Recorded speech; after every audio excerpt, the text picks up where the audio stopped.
Welcome back to the pod you're looking for. I'm Sam. This is Josh. Normally, I'll say this. Normally, we hype up our episodes quite a bit.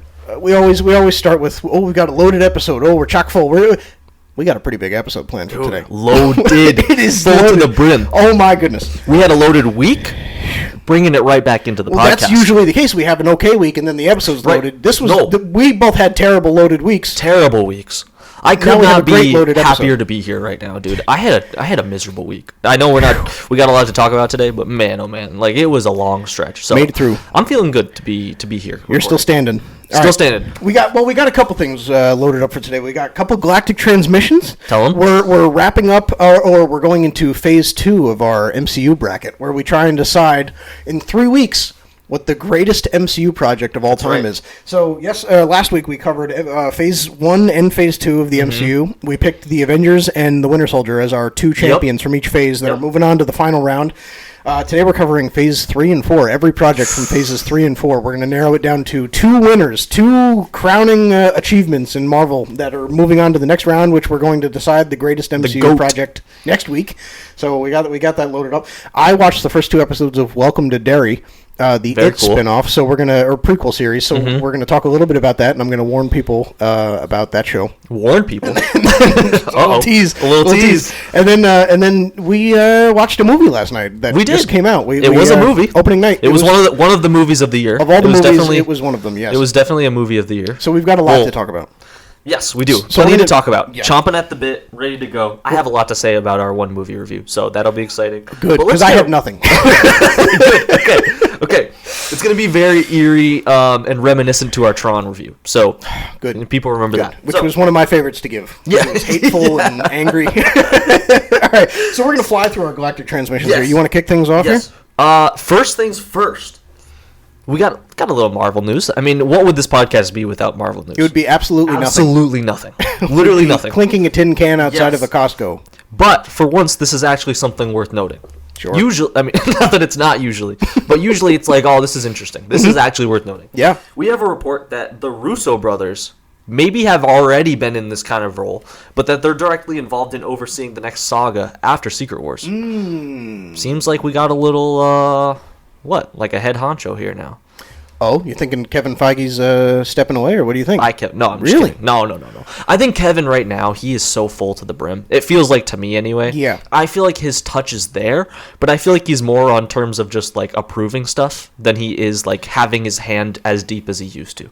I'm not saying he doesn't, but I just don't think he's as deep in as he does now. I think he needs somebody desperately that can be there to be a guy to kind of cast the vision and actually have some sort of cohesion with everything involved, instead of just kind of us throwing darts across the board and seeing what sticks. Yes, Kevin Feige is I feel, and you'll appreciate this analogy, I feel the LeBron of the MCU. Like if the MCU is the Lakers, he's LeBron. I feel that he's like the administrator. I have all these ideas, all these plans, all these leadership qualities. Yep.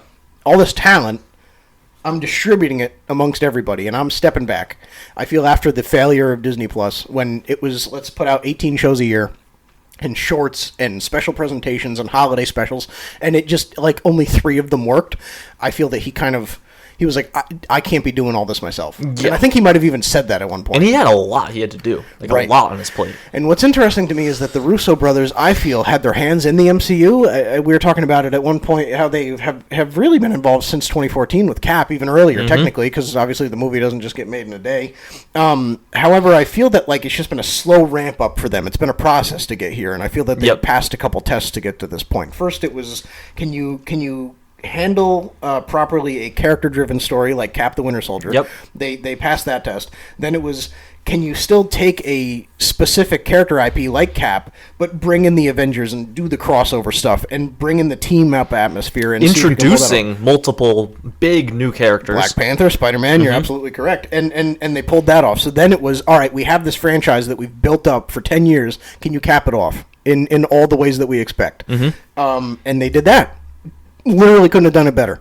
So now it's And then you have the multiverse saga kind of failing and kind of stuttering and stalling with the firing of Jonathan Majors. So then you have Kevin Feige going to them and saying, hey, not only do we need you to cap off the multiverse saga with Secret Wars and Doomsday, we also kind of need you to, like, jerry-rig a story together in 2 years. And introduce Doom, and introduce, the battle world and the whole thing, and it seems like they're going to pass that test. So they've already been handed the potential keys to the next kingdom here. And I think it's in some ways needed, because you can't have the events of Secret Wars and Doomsday be these big colossal things that then are not cohesive across the whole universe. Right. This is all one story. Like, while other side stories are going to happen, it's all because of these things happening. Yep. Right? Same thing that happened where we talk about the blip being utilized. They just kind of ignore it, right, in future stuff. And that kind of, I feel like, was diminished. But we've also seen, as far as the Russo Brothers side of things, for why it kind of makes sense for them is... And no hate to them at all with anything. Nope. I mean, I love everything they do with superhero stuff. I think they're the goats of it, right? They really know what they're doing. Yeah. However, in the other side things that they do that are not superhero-related things, speaking of most recently, like the Electric State, Yes. not a big fan of their other stuff. And that makes everybody.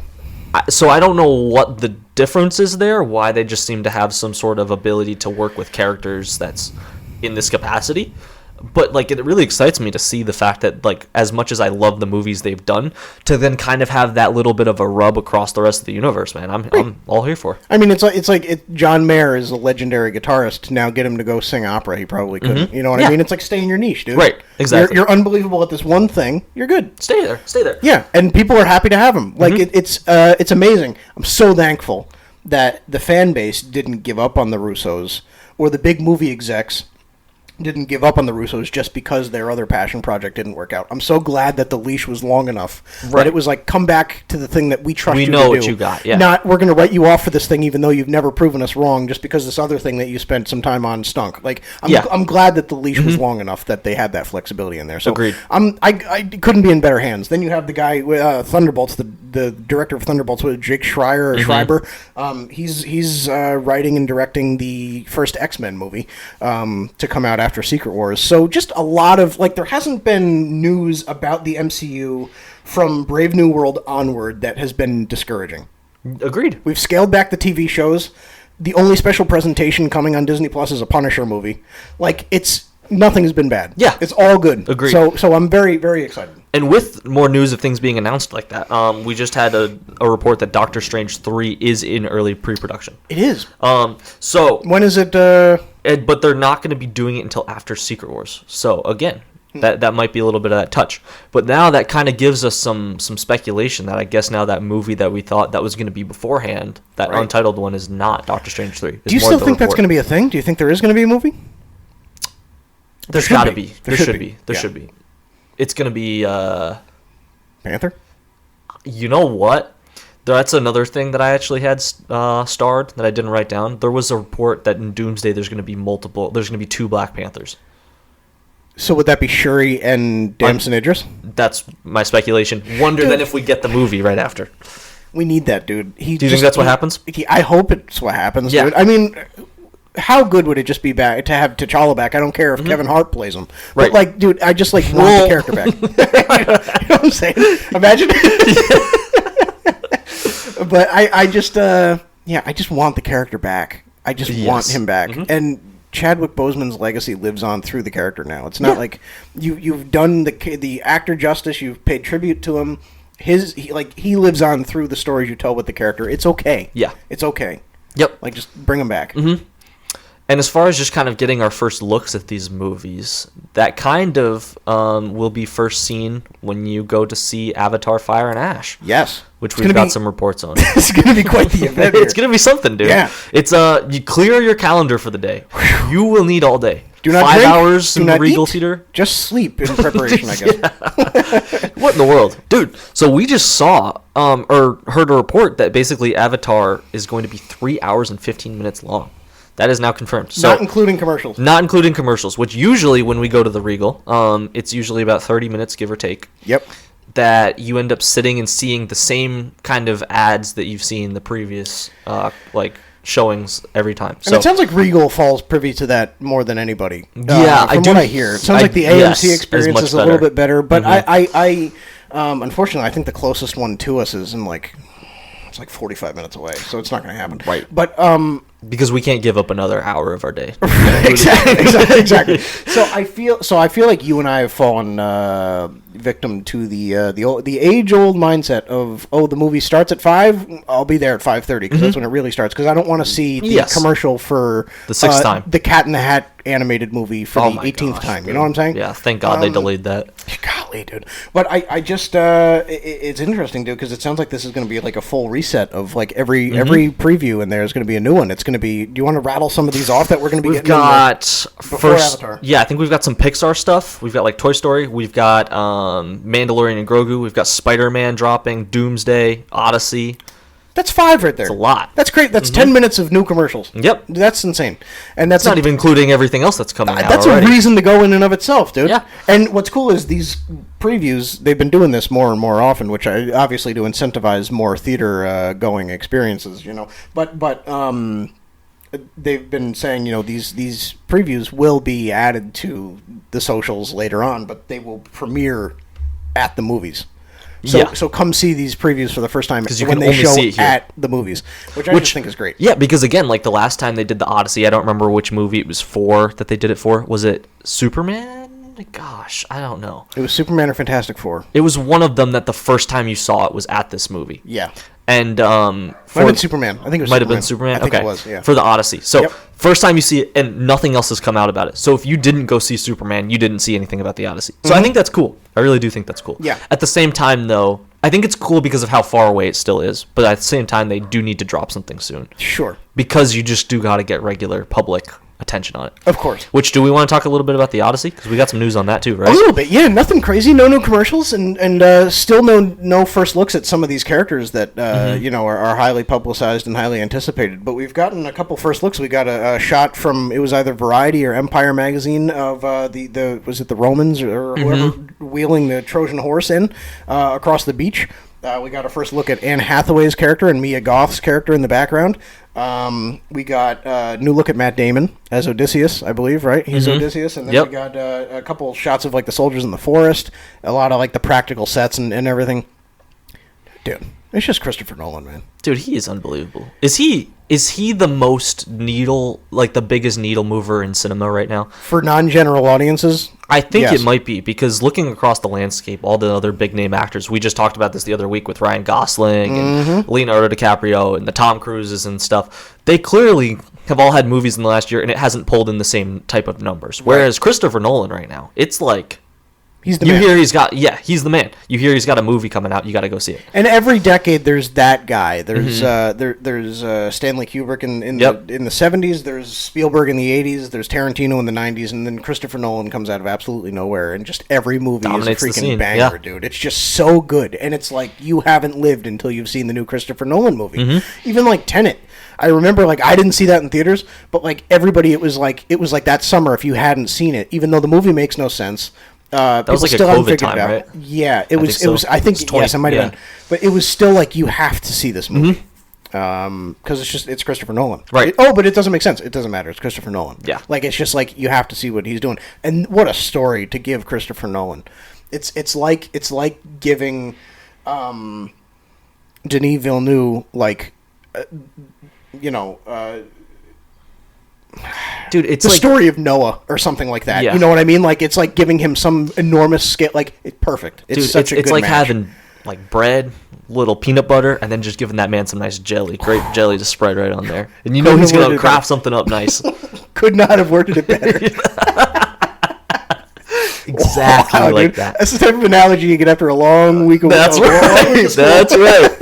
Used up all my brain power and everything else. We're very excited, though. I think it'll be very good. I'm very excited to see. We still waiting to see Zendaya. Still haven't seen Zendaya. Oh, dude, that's the part I've been waiting for. So that is the thing I've been waiting for. Have not lived. No. Have not lived. You talk about me having a busy week. I've had a stressed week because I haven't gotten to see Zendaya yet. And I see a lot of people complaining about like the historical accuracy of the thing. It's like the Odyssey was like a story that mixed Roman or Greek mythology with real world events. It was a work of fiction. And I see people complaining like, Anne Hathaway, her toga is not accurate. Who cares? Like, who honestly, genuinely cares, dude? It's a Christopher Nolan Greek mythology movie. What the heck are you talking about? I'm going to go ahead and put my hand up and let people know. I have zero idea about any of this. So yeah, dude. Like, I have no idea.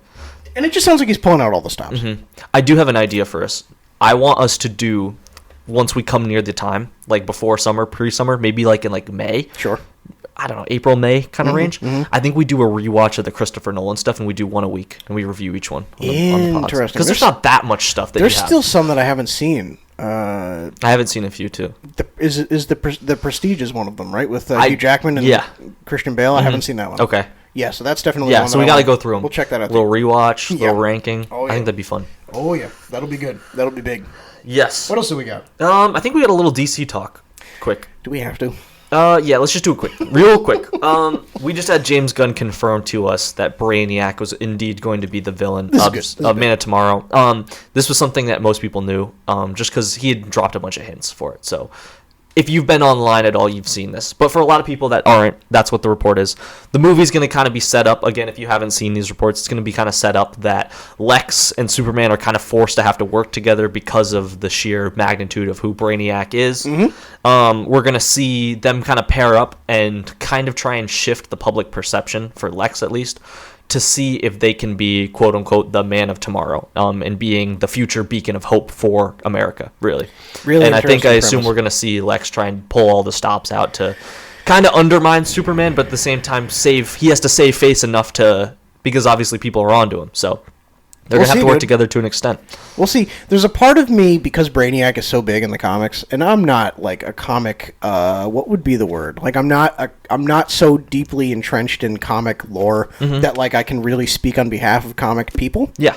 But Brainiac is so enormous in the comics. Like, there's been times where the Justice League has struggled to take him on, and he's definitely a character that like challenges Superman even when Superman is like an aged vet. So it's interesting seeing him be like the next up right after our first Superman movie, because honestly, like, if James Gunn had said like Brainiac is the villain that the DCU is building towards, I wouldn't have been surprised or disappointed. Like, he's that big. So it's interesting to see him tackle him this early on. It's kind of like what they just did with Galactus too. Yeah. Oh, yes, right. A little bit. Yeah, it's like an Avengers level threat, but you were giving them to just the people in the corner. It's interesting. I kind of like it at the same time, because I think a gripe I had and a lot of people had was we didn't get enough of Superman properly defeating people like himself. He can do it. It's not that he couldn't do it. It's just the fact that we didn't see it as much. Right. And I think it'll be good for him to get like a really huge size threat where you really feel like something bad could happen. Yeah. Back against the wall, Superman. What you got? Right. What you got? It's going to be very good. It's going to be very good. I also, how do you feel about Lex? Like the focus on Lex, because I feel like there's a part of me that's kind of like I liked him in Superman. It's interesting that you're going to have because James Gunn has said this is just as much a Lex movie as it is Superman. Like, I don't know how I feel about that. You know, I'm okay with it. Okay. I wish we were just getting a Superman thing, but I think the thing that's good about this Lex and this DC is that we've put him up to be the hater of the year versus Superman, right? Yes. Yep. But naturally, like, there are still good values that he has, that he wants the betterment of America. Like, he actually does. He really just sees Superman as a threat. Yes, and he doesn't like the alien presence, and he doesn't like to not be the guy. So in a way, you can kind of see how it could twist to where he's kind of playing this tweener role. Yep. Because he could still, I mean, if Brainiac comes in as a problem, he would have actually had a problem with that straight up, I think. Right? Yeah. Like, he would have had a problem with that. And while he's bad and goes about it the wrong way, I think he does actually have some of the right motivations in terms of, like, wanting to have a better result, which is something that was lacking with Jesse Eisenberg's Lex Luthor. So yeah. He's basically Thaddeus Ross with too much money. Yes. Yeah. Right. So it'll be interesting, because I don't think they're going to make him a hero. I'm sure he'll stay a villain. So that'll play into the dynamic very, very creatively, I'm sure. Yes. But going further down the DC rabbit hole. Yeah, what's next? We've got ourselves a Jimmy Olsen spinoff series. Really? Greenlit and set into pre-production by James Gunn himself. Oh, wait. Do we have Batman or Wonder Woman announced? No, we don't. You big idiot. Oh. Why in the flaming heck would we have that? No Aquaman. No Cyborg. But thank God we have Jimmy Olsen. Thank goodness. Man, we need that. What would we do without it? What? Gosh, dude. How many times can I look you in the eye and say, what are we doing? But what are we doing? Who needs this? Nobody asked for this. We as superhero fans need to be better. I'm sorry. We need to expect more. I'm going to call out a lot of the other podcasts that do the similar thing that we're doing. And I know this could get me flack. We can't clip this. No clips. Oh, really? No. This is an exclusive. This is like a Patreon thing, but it's like you have to find it. We need to be better. There are way too many of the head figures of superhero stuff preaching that things like this are okay. Yeah, like you should be excited about this, and if you're not, you're not a fan. It's not that I hate it. It's not this or that. You cannot be focusing on this and trying to act like this is something when you have so many other glaring things that have not even been addressed at all. Dude, it doesn't make sense. There are so many movies to be had, and it's like, are we seriously putting effort into this? I don't care what it is. Money, time, whoever it is, I don't care. Just don't even think about it. Right. Don't even think about it. Just give me whatever I need. And I see the big complaint being, if you don't want to see a Jimmy Olsen thing, then don't watch it. You don't have to watch it. It's not about that. It's like, James Gunn is building out the DCU. Trust the process. Well, it's not that 10 years down the road I don't trust there to be an established and successful DCU. My problem is that there is a confirmed Batman the Brave and the Bold script, unwritten. There is a Batman who has not been cast yet. There is a Robin casting call that's been out for 5 months that has not been filled. And we're greenlighting a Jimmy Olsen spinoff show because we just had an idea that worked. We could not tell it.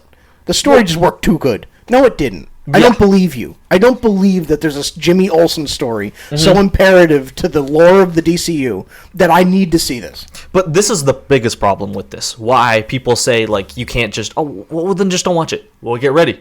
Knowing James Gunn, it's going to be like the thing where it gets announced, we're getting our Jimmy Olsen show. It's going to lead directly into Batman Brave and the Bold. It's going to be something stupid like that. You have to see it. You have to see it. If you don't know, you're not going to go know the events of the next thing. Right. It's like, and the ending is going to, the finale is going to be like Jimmy Olsen talking in the newsroom, and then like in the background, it's going to be like the Gotham City football team's losing by 65 points or something. And that's going to be the tease for Gotham. Yeah. You waited 12 episodes for a Gotham City SmackDown on NFL Sunday night. Yeah. It makes no sense, dude. We do not need a Jimmy Olsen show. No. We don't need an Amanda Waller spinoff. We don't need Swamp Thing as a show. Bring him in as maybe a member of the Creature Commandos. We do not need a Swamp Thing movie. We do absolutely not need a Waller thing. I just would like to add to with that we've seen her a lot. Like, we've seen her a lot. We really don't need more. It's not even that. It's that she was a part of the old regime. I know. Why is she hanging around? Well, you don't get it? You don't understand? You don't get it? You don't understand how these characters cross over? How John Cena he's not canon in Suicide Squad, but he's canon in Peacemaker. He's not canon in Peacemaker Season 1, but he's canon in Season 2. That doesn't make sense to you? No, it and all the characters from 2016 aren't. But Amanda Waller is. So, dude, it's like saying, okay, watch Parks and Recreation. Seasons 1 through 3 actually happened. Season 4, Episode 2 didn't. But everything else... What the heck? Good to go. Good to go. What? Like, it doesn't make any sense. I have a secret agenda as well with this. I hope people are seeing this. I'm really trying to tackle the James Gunn hate thing because I think that if I'm there's trying to tackle James Gunn himself. I think if there's something that can get us to have a podcast with another serious podcast, it's talking and debating James Gunn. So I think this is our roadmap. I think if there's something we branded around like you've done before, I think it's, hey, you gotta jump on our pod so we can discuss James Gunn, right? Yes. So that way it's not just like, we're excited to have you and let's figure out something to talk about. Your 4 favorites. No, get into war right here. Right, come with a flak jacket. Yes. Yeah. Roll up the sleeves. Right. Hop we're in the getting mud dirty. with us. Yeah. Dude, interesting. Yeah, this could be our thing. This could be the end. That's right. This could be the end. Okay. Soups, so your move, Soups. Your move. So, I think it's time. You think so? I think it's time. Did we cover everything? I think so. I think we have one. There was one more outstanding thing that I kind of wanted to bring to the table. It can be a quick discussion. Yeah. But I feel it's worth saying so that we can kind of express our disdain for it while we're in hate mode. Yeah, this is going to be a nothing but hate podcast today. Bob Iger said yesterday, as of this recording, this episode might drop tomorrow, it might drop Sunday, whatever. But Bob Iger, as of Thursday, November 13, said that Disney Plus intends in the next year or so to allow users of Disney Plus to feature their AI-generated content on the platform to be streamed. Interesting. It's been said a million times, so there's not much more that we can add.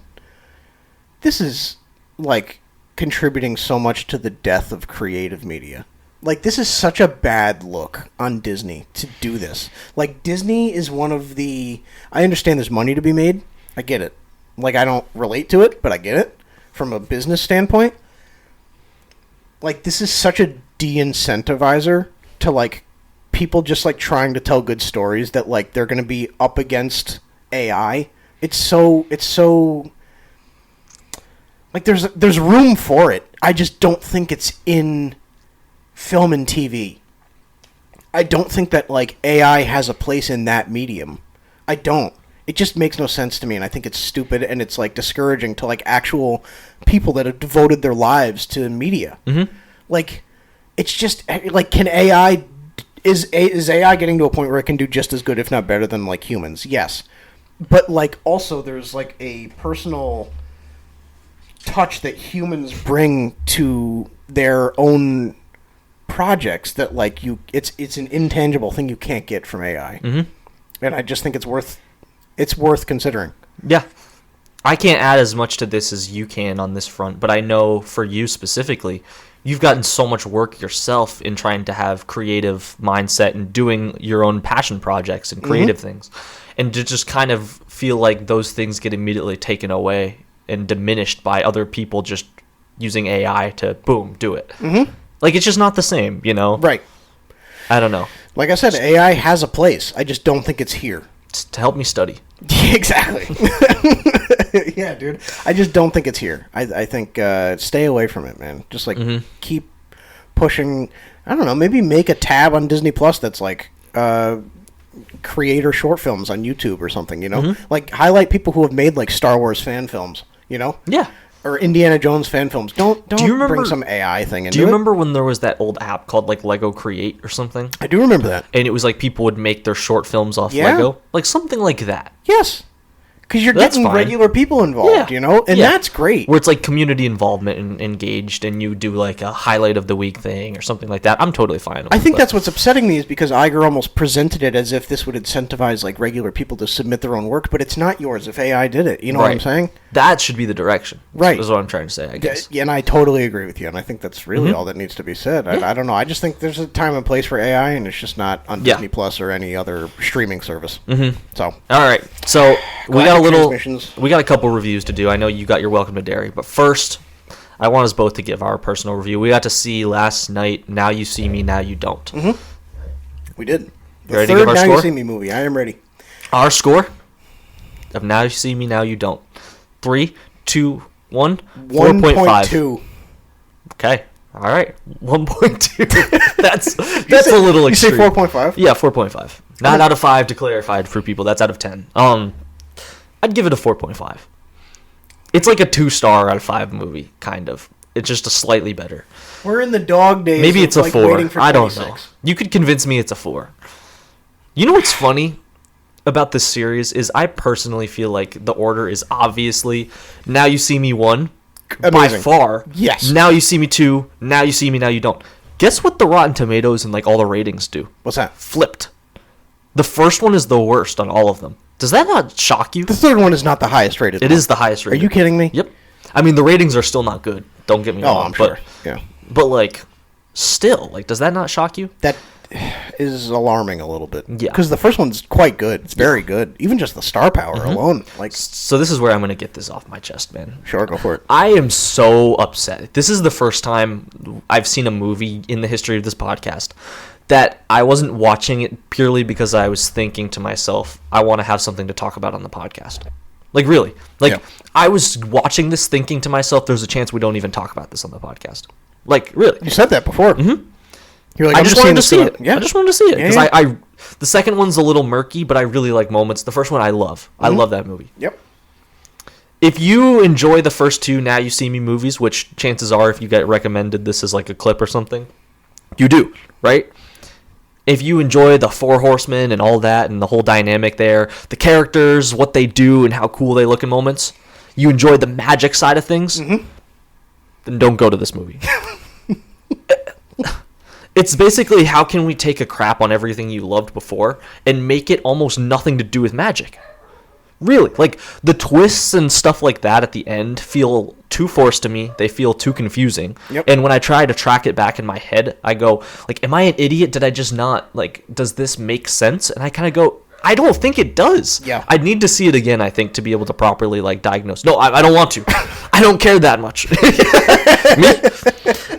I don't think I care that much, but I think I would have to watch it again to, like, fully confirm. But again, I agree, don't but care. You're right, dude. There's no reason to watch it again. The biggest issue with everything is the genre shift. Sure. We go from two movies focused around illusions, where every single time you think that they're up to something, you're like, that's kind of illegal, right? It's like, well, it was all an illusion, right? They always have a plan for everything they're doing. The Horsemen have a plan. They're always behind it, and, like, you think maybe as a viewer, like, maybe, okay, this is finally the moment they're getting bested. Nope, they always had something going on. They were always in control, is the point. They're always in control, and they're always making it so that essentially they can cover their back of not doing something actually wrong or illegal, right? Oh, man, they robbed a bank. Nope, not really. They kind of just, like, crafted their way around it. Right, they had somebody else rob it for them. Yes, this movie takes a crap on all of the Horsemen. They look like idiots. It's every single turn. It's these new... And the cast, I like the new cast. Like, I like the new characters in there. I do. Like, I don't think they're great. I don't think they're the problem with the movie, is, I guess, my point. They're fine. Like, really, I think they're fine. It's the fact that the way that they're done, what they have to do of every time to make themselves look smart, the movie, what they do to make these new characters look smart, is just by making the other characters look incredibly dumb. So you've got these experienced vets who are the echelon of people, the heroes and stuff. And yet, every turn, they just have no clue what's going on in this whole movie. They have no plan. They don't do any planning at all. They all hate each other now. We've been revealed that since the last movie we've seen, they all dislike each other. They're all like, eh. Yep. They all seemed like they were there just for the paycheck, right? Woody Harrelson hypnotizes 3 characters, and it's off screen. It's not even in the whole movie. None of them have really. Atlas is the only one that has any actual something moments, and it's not even important for the movie. So wild to me, because throughout the series, he's been the one with the least amount of, like, personality to latch onto. Yeah, and basically, like, not to spoil the twist of it, so if you want to see it for some reason, like, the whole time Atlas has been played, and all of them have been played, that, like, the kids that are these new cast have been controlling all of this, basically. Yep. Kind of behind the scenes, right? But, like, you have the whole movie where, and to go back to my point about the illusions and getting out of things, they don't get out of things that way at all. Do you know what their response is? We're going to turn this into a Black Widow movie, and we're going to punch our way out of it. Like, they don't do any magic tricks to, like, get out of something. It's like, oh, we deceived them by dressing up, and then I'm going to spill this alcohol on the floor, throw a match at it, light it up, and then we're going to punch the crap out of a bunch of cops. That's actually illegal. Like, that's actually illegal. That's not an illusion. No. That, like, you're doing the right thing, I guess, at the end of the day, but I just hate the trope of, in these movies, of these characters you like that have this really good purpose. Actually, no longer, they've lost their way, they stink now, they're washed up. They're all grumpy. They're all grumpy, they hate each other. It's just like... relics of a bygone time. It's not what you pay to see, you know? It's not what you want. And it's worse when those characters that are presented as washed up in the final product are not marketed that way. Yes! You love these characters in the first two, you're going to love seeing them again. Yes. And then you don't. You don't. They might as well have been renamed and, like, just reimagined as totally different people, because they were not the characters that we know from the first two. Right, and I hate when movies do that. I hate that. And it's like, I've always thought that they should have just kept it to one movie, personally. Yep. But, like, why do it if you're just going to not even really use them? Do you even like Mark? Spoilers. Sorry. Even like Mark Ruffalo's character. Well, he's in the cast listing. Oh, is he? Okay. Yeah. He pops up at the end. in like a cameo. He's like a hologram, and like I think back to the first movie when he's like playing like the double agent. He's like the FBI agent It's slash great. like the magician. He's And cool. He's like suave. He's like wooing the lady, and he's leaning against the railing, and he's like looking out into the distance, and he's like the man. And then in this one, he's like, "Hey, everybody!" It's like, dude, you butchered everybody. Even the guy with the 20-second cameo, you screwed him up. It's like, what is going on? Yep. Who made this? Who made this movie, by the way? What company was this? Because it felt like Lionsgate. Oh, did they really? I think. It felt just like a very commercialized version of. It felt like if the first two movies were the original song, it felt like this was Kids Bop. Yes. Yeah. And yes, it was like they just totally like had just a vision change with it, and couple like nitpicky things that are not like things that just don't make sense in my head. So Morgan Freeman's character comes back, right? Which they bring him back just to immediately kill him. It's so ridiculous. And like dude. in the stupidest way possible. Like the whole point of him being there makes no sense. Like I don't understand. I think if he wasn't so close to the end of the line, so to speak, I wouldn't be upset. But like that could very well, like Morgan Freeman's at a point where that could be his final role. Yeah. And you're gonna like bring him back just to like screw him over like that. It Yes. just felt like a disservice to him as a person.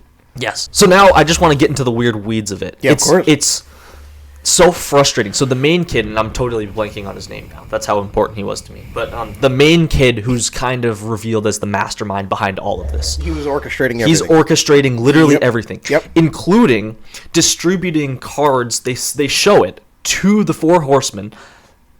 Giving them the cards that has the eye on it. Like from the eye. Yep. So they're saying we were called here by the eye. However, then when you get the hologram with him and Mark Ruffalo, he acts like he has no clue about the eye, which is shown. Also, the eye is some sort of top secret organizational thing. You know who else received a card from the eye, who says they did? Morgan Freeman's character, who has been in hiding, and only the Horsemen know about him being part of the eye.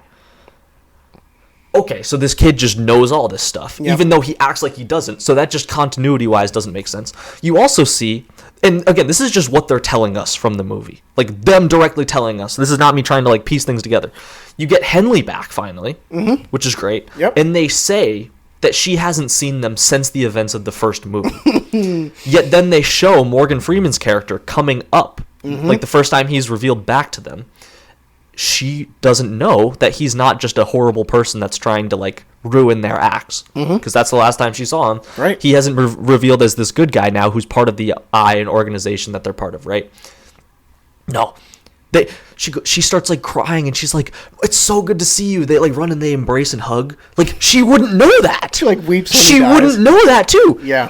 She wouldn't know. So like that doesn't make sense. And then at the end, Mark Ruffalo says, well, he comes up on like this hologram thing, and they tell us at the beginning that the reason that the Four Horsemen broke up is because the last time that they had tried to do like an act, like a thing together, a stunt together, they all ended up with Mark Ruffalo's character being put into jail, and that's how it ended. Yeah.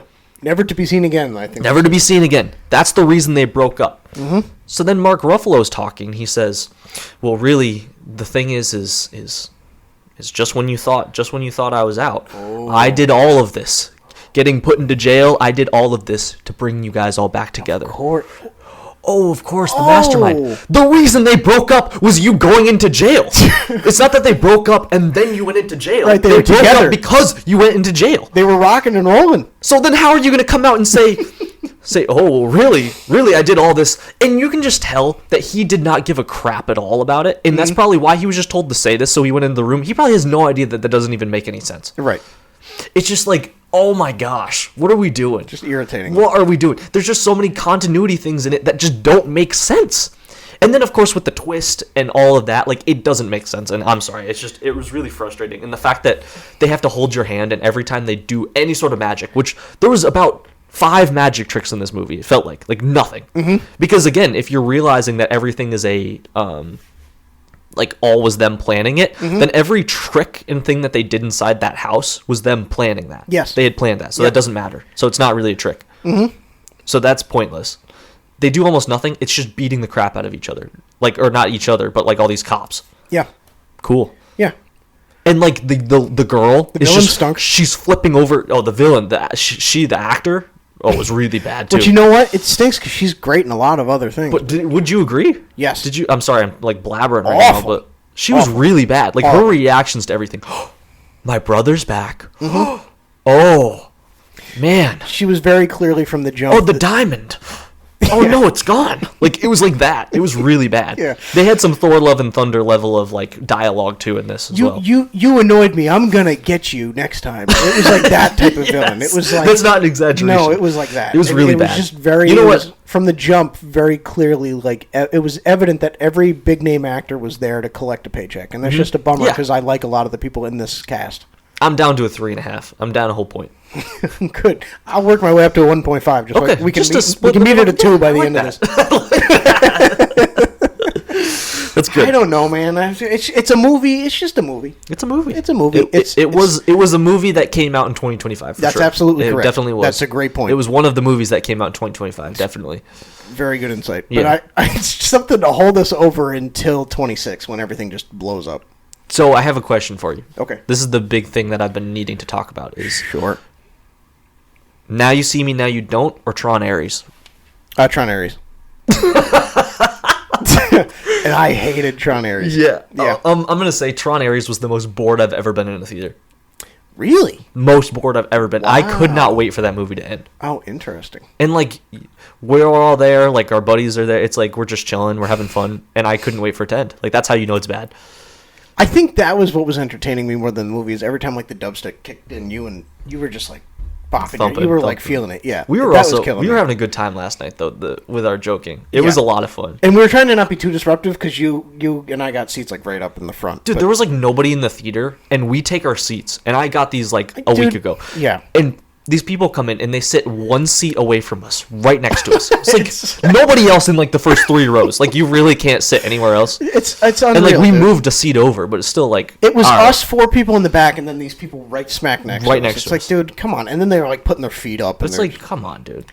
Gosh. Yeah, but like we were joking about some of the stuff, and honestly, that was a lot more entertaining than the movie. Oh, we had a blast. That's Well, the yeah, thing. it was a great time. See, that's like the one saving grace to like terrible movies is that I feel it allows you to like joke with the people you're with more. Yes, except for Tron Ares was the exception. I hated it. You were There was drained. nothing to even talk about, man. I was Nothing upset. to latch onto. Yeah. Yeah, Right. it's. All right. Well, it's something to see. It's a candidate for worst something. movie of the year, but I would it's probably something to see. recommend right now going to see The Running Man if it was me. But I mean, I Did don't. you see that or No, no? I didn't. Just anything. No, it's just better. It's got to be better. I mean, I'm see just trusting. I don't think it'll be good either. Yeah. But Yeah. I don't know, man. Something to see. yeah, it's something to see. Something to see if you have a free day and no self-respect. Yeah, fair.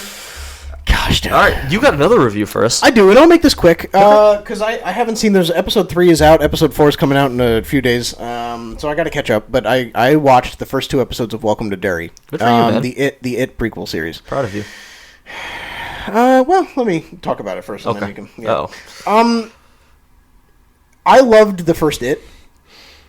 Felt here or there about the second one. I'm not a fan. I'm not really that big on like the adult versions of the characters. I felt like the kid thing. It felt much closer to. I know that like obviously the original It came before Stranger Things, but it felt much closer to like the Stranger Things vibe. Mm-hmm. The kids band together in the small town where nothing happens to take on the monster that's threatening humanity. Like Right. it was just like your classic 80s movie feel. It was great. The second one felt like it got away from that. well, it's more charming to talk about being afraid of something when you're a child and not like an adult. Right, Anyway. right, exactly, and also just how like Pennywise gets like bullied to death in the second movie. It just felt like Yeah, stupid. yeah. But the show, it's the scariest that the It franchise has ever been. Okay. It's if you're looking for to be unsettled thoroughly, highly recommended. Really? I'll say they rely a great deal on body horror in this show, and it's at a point where I'm like, if I see one more, it's the way they're doing it. If in episode 1, the opening thing before the intro, this kid is like looking for a ride. He hitchhikes. He hops in the car with his family, and it's like this like traditional like 50s family. Oh, you think they're normal? You think they're normal? All of a sudden they start acting a little weird, and all of a sudden the mom's like, "Oh, my water's breaking," and the opening sequence is it's like an infant Pennywise, like a demon baby being birthed out of this woman. Is that how Pennywise was created? That's how he like enters the world. So like that's it. That like it like pops out of this lady and flies around the car, and like the car crashes, and it's like that's opening. Actually Pennywise. And then not like his goon. And then in the second one, this one of the kids has like a nightmare that like her deceased mother is like back from the dead and like is trying to like pull her in, like, but the kid, like the umbilical cord is stuck to the kid, and the mom is like standing there like in like she's laying down and she's like pulling the umbilical cord in. It's really like, there's a part of me that's like, if I have to see one more like body horror like birthing sequence, like I'm gonna lose my mind. Like it's very unsettling, traumatized. But from a horror standpoint, I guess it's setting out to do everything that it's like committing to. I just don't Plus, that's all with a lot of kids stuff too. Again, right? Yeah, there's just it's tough to be gory when it's like. You're right, dude. It kind of feels like I shouldn't be watching or something. It's just like a little like I need to avert my eyes, but it's very like there's a part of me that's just like, I don't know. This might make me sound like a simpleton. There's a part of me that's watching it, and I'm like, I just want to see Pennywise. You know what I'm saying? Yeah. I don't want to see a woman. Is he in it yet? No. Okay. There were 3 episodes. I think I heard. He's not. Okay. But I will say, interesting tie.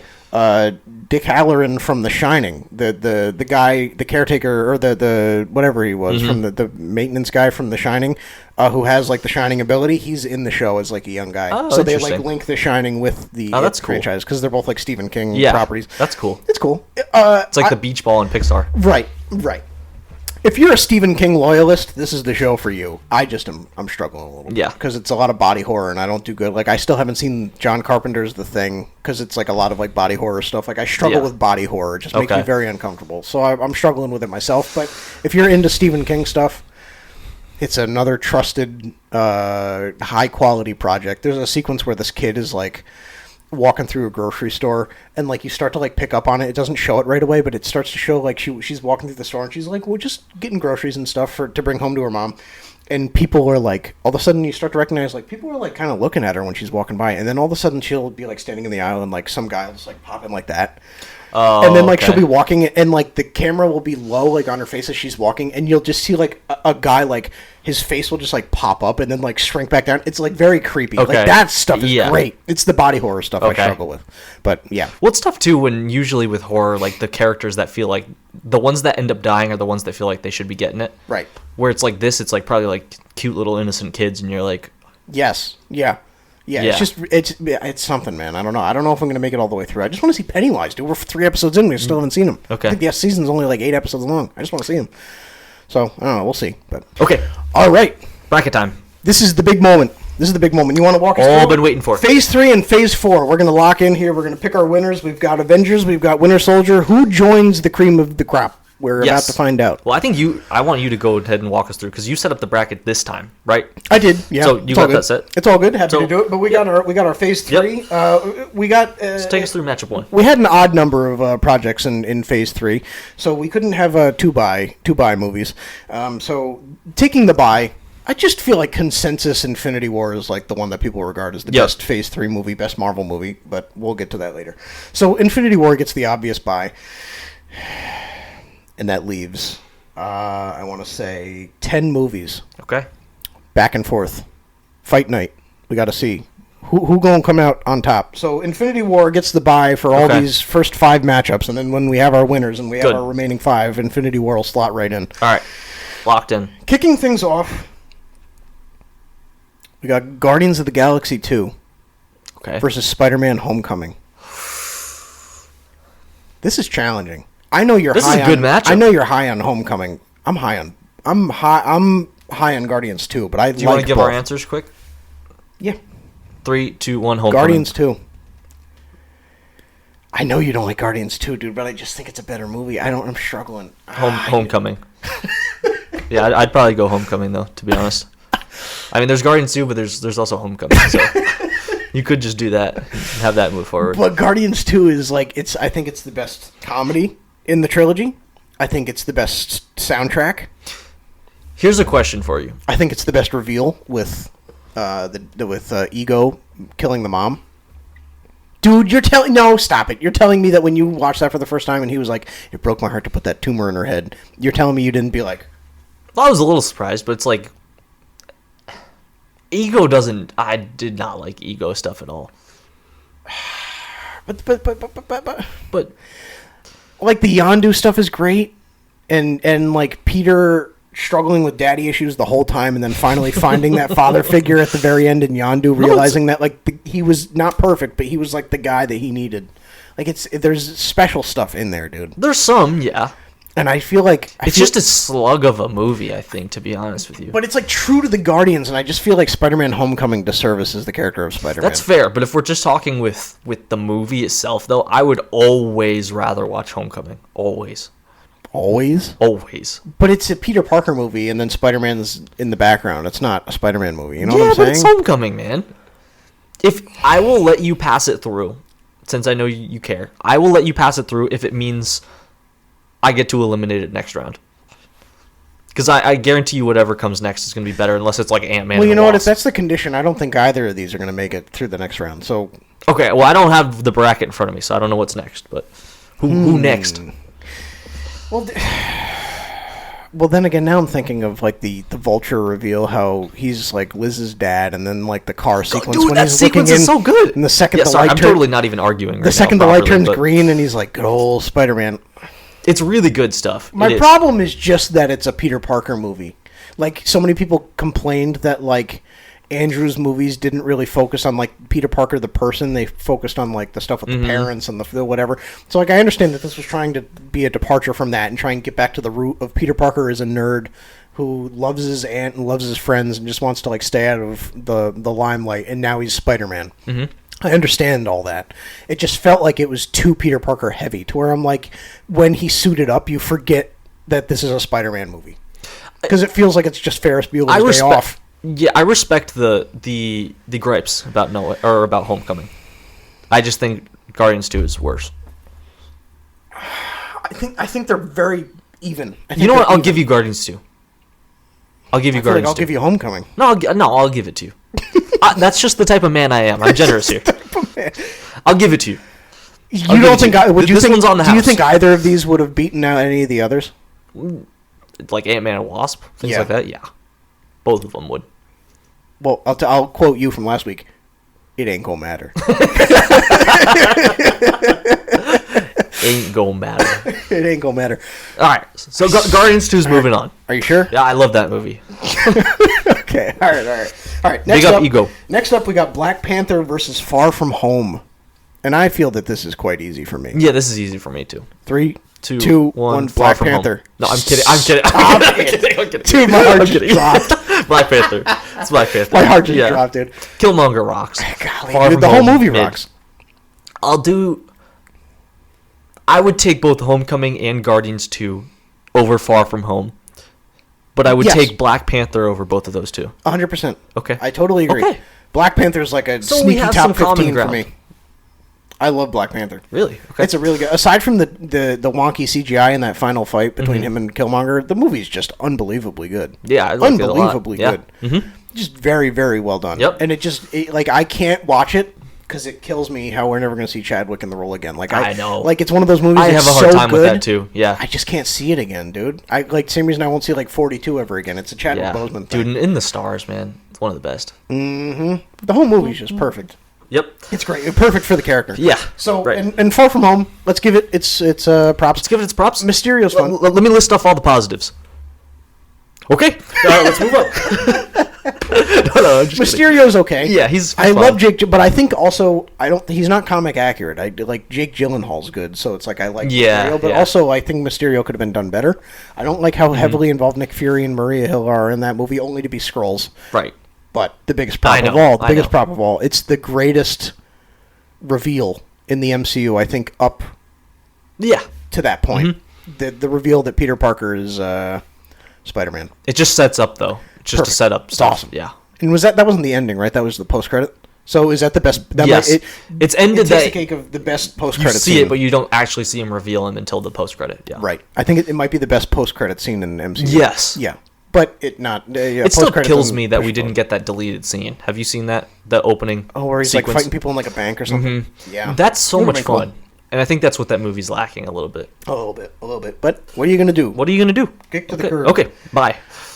Gone. Next up, we got Thor Ragnarok versus Doctor Strange, and this is also quite easy for me. But I have more props to give to the loser here than I did for Far From Home.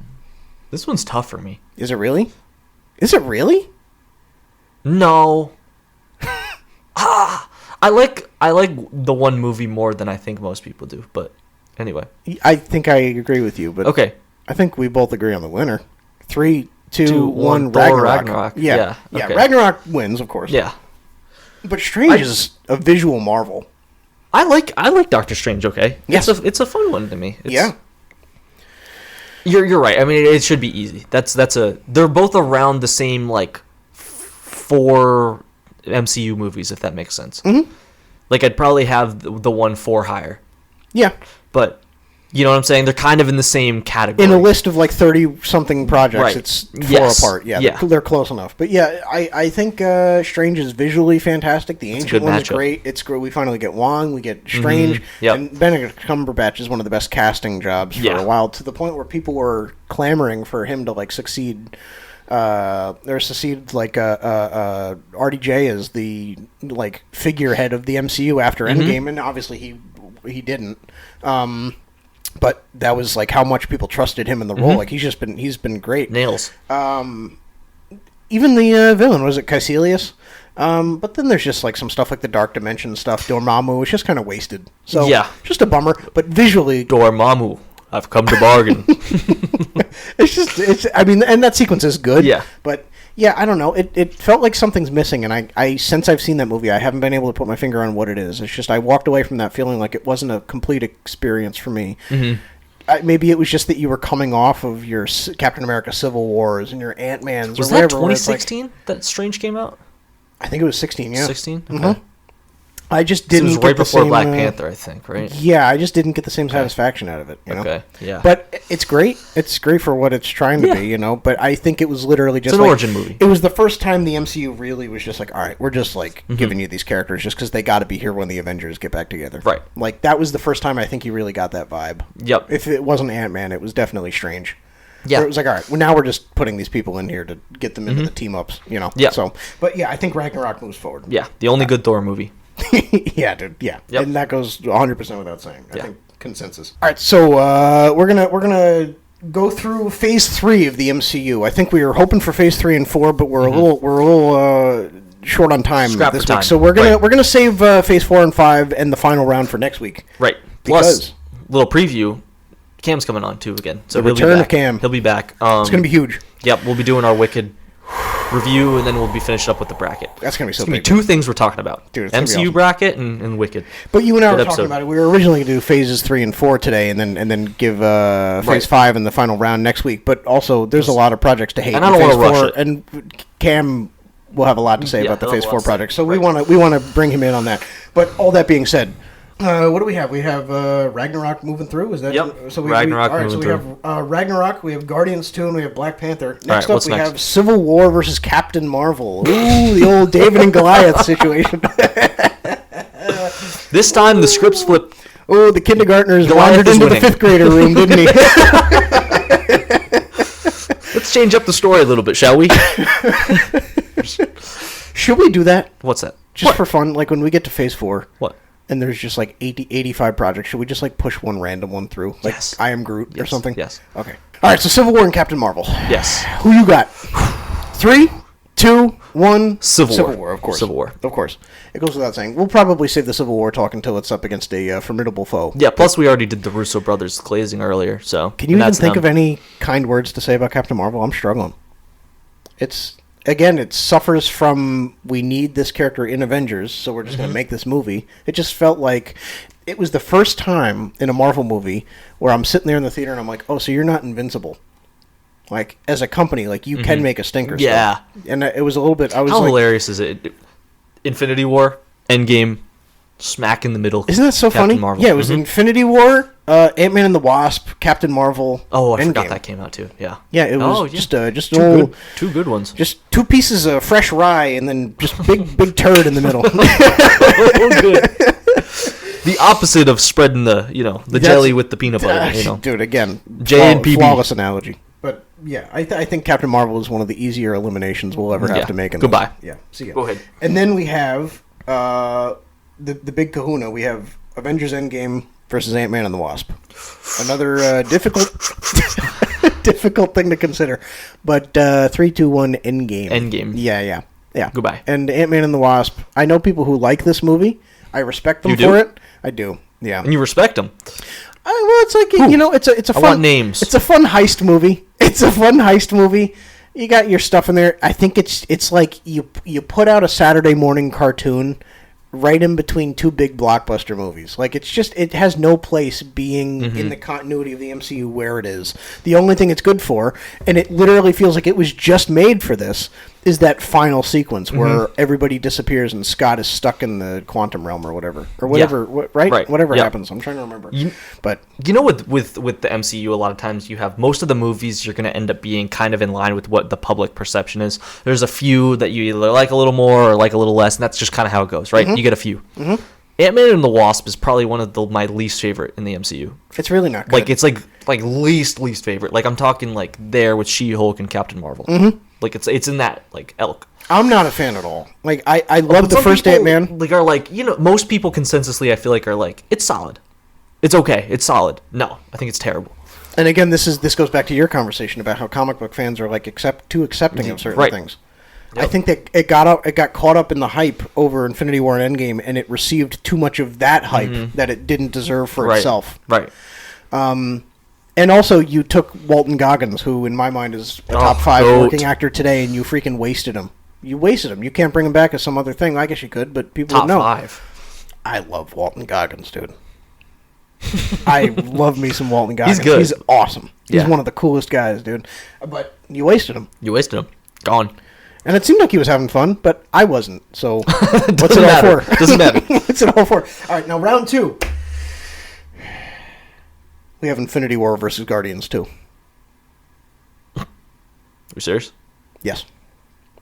This is top dog versus bottom seed. Yeah. Unfortunately, there will be no upset today. Infinity War. Yep. Go. Yeah. I think my personal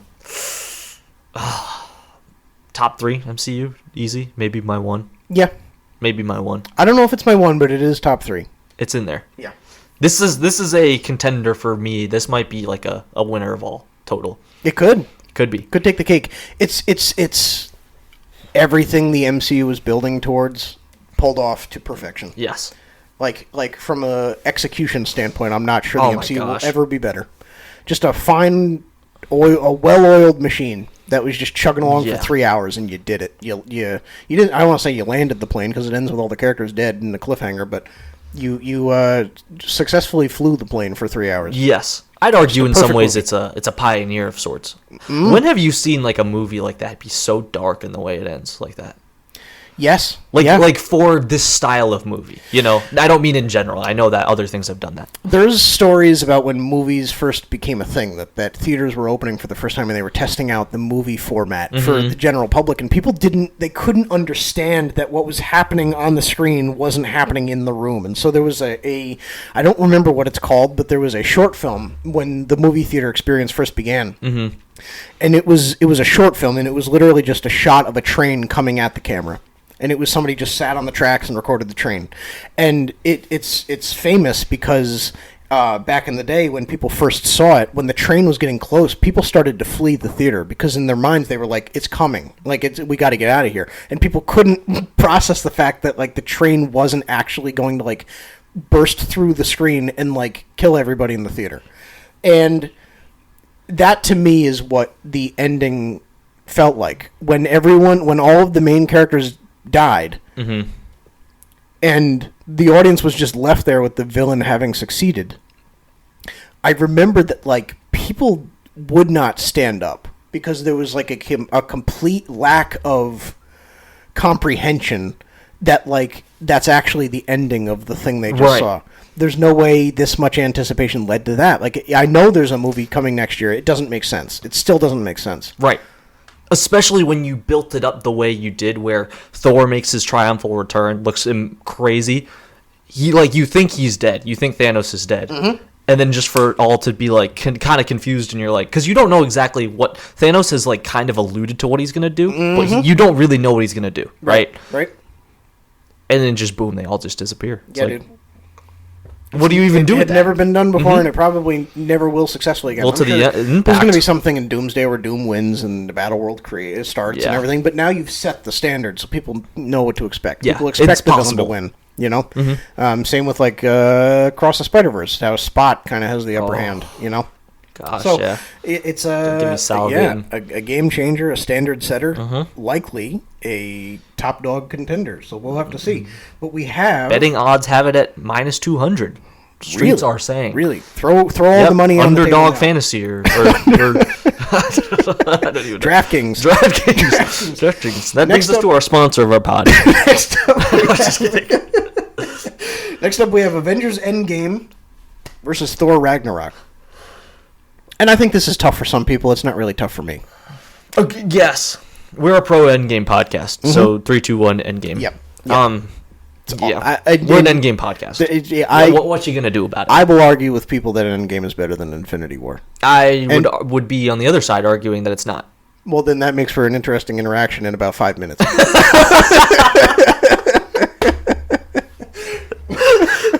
And a lot of people come back and say it's not the best because Infinity War is great all the way through, but Endgame is only good for the final act. And I retort with, yeah, but the final act is the greatest thing that's ever been done ever. It's so good. So good. It's very good. The best, I think if The best there is, the best there was, and the best there Infinity will War be. is the best Marvel movie, I really think that the final act in Endgame is the best 30 minutes that Marvel will ever have. Totally. Ever. You know? Ever. I don't think it'll ever be touched. But But now, again, it does have Captain Marvel. it does move on. I know. Okay, so it moves on. Next up, in the final of round 2, we have Civil War versus Black Panther. Again, totally understand people who want to push either through, but I think we both have a mutual preference. Civil War. Yeah. Civil War. Yeah, Civil War is We're better. both good. I think Civil War is just objectively a more... Just rocks. I don't Oh, want it to say just rocks. Like, I understand that Black Panther contributed so much to, like, the black community. Like, there's so much value in that community that's, like, people needed that movie when it came out. And that's awesome. And I'm so glad that people got that. But, like, looking strictly at the MCU, like, which story furthered the MCU more, I would say that Civil War contributed a lot more to the MCU, and by that standard is a better MCU movie. Well, it's just the airport scene. I mean, if you're talking about peak moments, I think the airport scene is right there in the top 5. If there's that, there's Zemo. Like, Right. Zemo won before Thanos did, you know? Yep, the final fight, obviously. Yeah. And you still get Black Panther, you get the introduction of Spider-Man, which is done perfectly. The best Spider-Man is. You get the sequence with Tony and Peter that I just think is one of the best moments of dialogue, where Tony's trying to convince Peter to come with him to the airport, and he's saying, when you can do the things that I do, and then the bad things happen, they happen because of you. And I think that, like, even though we don't really get a look into the mind of Peter until No Way Home, I think that really... I think that brought so much comfort to a lot of people who weren't on board with a new Spider-Man up until that point. I think that, like, people were so hesitant to try and get invested emotionally in a new Spider-Man, and then he said that, and you were like, oh, Marvel's got it. Boom. Like, Yeah. of course, why would I doubt? Of course. And it's just, the dynamic between Steve and Bucky, and finally having Bucky kind of, like, come out of the, the mind control thing and kind of get back on his feet, and the moments where Steve is like, do you know who I am? And he's like, you used to have newspapers in your shoes and this and that. Like, it's so good. The moments of this, in a movie that's as big as Civil War, it's the moments of, like, smaller dialogue, more character-based, one-on-one interactions where I think that's where it shines the most. Yeah, I just always felt like it shouldn't be called Captain America Civil War and just Civil War. It should have just been Civil War. Yeah, I agree. Even like the moment with Iron Man and the lady who lost her son in the beginning, and him seeing the repercussions of that. I think that everybody had a side they took. Yes. Based on which characters they loved the most, but I think that you'd be hard pressed to say that both sides don't make. They do make sense, and that's what's so good about the movie is you get both sides. You really do. And so when it's over, even though technically, like, Iron Man side 1, Cap's team is either in custody or scattered, you don't really get the satisfaction because you feel like the good guys won and lost. Yes, And I do believe in the comics. I'm not trying to be a comic guy here, but I do believe I've heard that in the comics, Civil War is done a lot more where Captain America's side is like the obvious thing. Yes. And Iron Man's just like the big loser sitting at the top of his corrupt political system, kind of. Yes, it's not as emotionally challenging to pick a side in the comics. Yeah. But there we go. Yeah, moving on. So I don't know if I did this wrong or if it was just the way it was going to happen, but we have a No, it's the way it was going to happen. A three-way final round here. Destiny put this here. This is a one-on-one-on-one. Dude, this is octagon, closed, door hatched, locked. Who you got? Who you got? I'm putting my stamp down. This is matchup so far. This is matchup of the tournament right now. It's like heavy hitter after heavy hitter. Right. It's a shame that they're not in separate phases because I really think that like if you had like Infinity War and Endgame and maybe Phase 3, Civil War and Phase 2, like these would be the finalists. Right. I think if they were in other phases, they would have made it all the way. We're both subscribed to the idea that Phase 3 is the best, correct? Yes. Okay. Yeah, that's the like MCU. Pretty handedly. That will be the one that, like, when I have a kid someday, I'm showing that one. And they're like, kind of like, Dad, I don't want to watch Iron Man 2. I'm going to be like, we got to get through Phase 3. Yeah. Yeah. Pump through. Just hold on. I what is the phrase? Which one? I'm just asking for, what is it? All I'm asking, give me one more day. Give me 2 more phases. We've been here, we've been there. Just give me one more day. Avengers Infinity War. We have Avengers Endgame. We have Captain America Civil War. Probably the way it was going to be. It was always meant to be this. It was always going to be this. We probably just should have trimmed the fluff and cut right to the chase. No. What are you going to do? Okay. Do you want to give your answer? And we'll do a 3-2-1, and we'll both give our answer for the 3? Yeah. And then I think I want to give a ranking, too. Okay, you ready? 3, 2, 1. It's Infinity War. I love Endgame, dude. Endgame on my Letterboxd, like, Marvel ranking is number 1. Really? Mm-hmm. Right now, I think on my Marvel ranking, Infinity War is my number 1. Is it? Mm-hmm. I mean, like, Infinity War is like 3 for me or something. Like, it's up there. I get it. I totally get it. They're the best it'll ever be. But I just going to do like right now. We're here trying to push up against each other. We don't know what to do, man. Dude, like I love Infinity War so much. As a grown man, I have never wept and cheered and screamed and cried more than I did in the final act of Avengers Endgame. That movie, in that sequence, from the moment Cap lifts the hammer, is so good, and it doesn't stop. When it builds up. And then you have all of the people coming through the portals. You have all the characters working in tandem. Aside from certain sequences where it's like it just felt like forced team ups and stuff. It felt like it was clicking and clicking and clicking. The way Thanos goes is perfect, and then you have the funeral for Tony that's emotional, the death of Tony, which is emotional. You have Cap going back in time, and then for it to wrap in that sequence where he's dancing with Peggy is so much emotional really payoff. Nice. And you were talking about this last week. Like,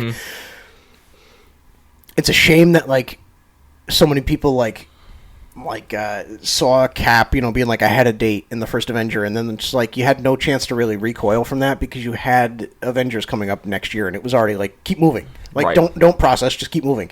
Like, but even still, like, there was so much, I feel like, closure that people got from that. Yes. That, like, hadn't been offered to them up until that point. That it was so, like, and nobody really... It's perfect ending. Nobody expected that. It was just, like, it felt like a cherry on top of something that had already been perfect. Right. I will say there's some rumors about, and this is, like, it's a rumor, so I don't want to let this... the funeral thing? I don't want to... I don't know, maybe. I don't want to let this dictate my answer too much. Okay. There's a rumor that Doom is going to travel back to Cap and Peggy and kind of meddle in that. And if that happens, I think that changes a lot of my perception of Endgame because suddenly the ending of Endgame doesn't matter so much. If he goes and he either kills Cap in the 70s or 80s or whatever, or 70s, right? I think it's like the 60s or 70s.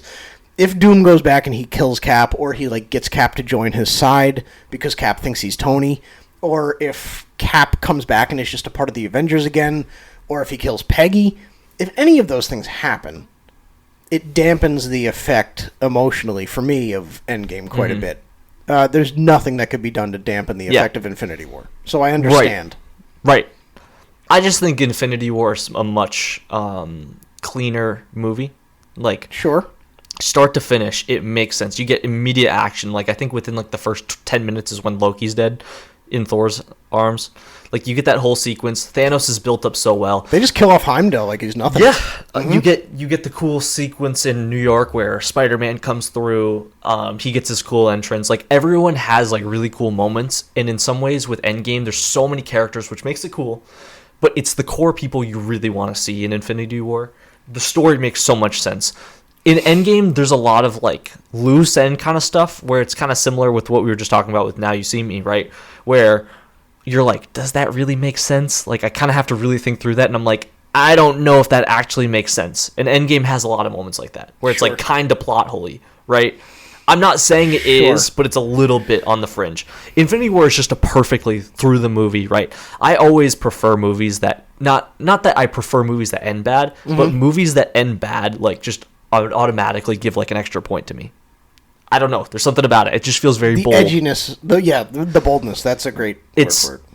It's the same thing with Fantastic Four. If they had done something more with that, I would have loved that movie a lot better. Yeah, right? Sure. But I don't know. There's just something to it that it just felt so much more groundbreaking than the end of Endgame.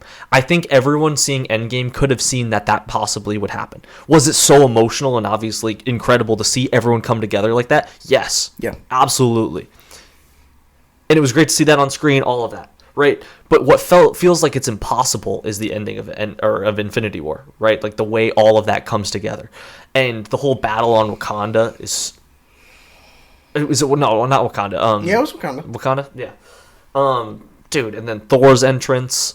Like, there's not much in that movie outside of his little progression that, like, is, like, boring to me. Dude, like, think about even, like, those scenes when Vision's about to get taken and you get the slow Avengers theme playing because they see a silhouette. Like, you think it's like he's about to get given.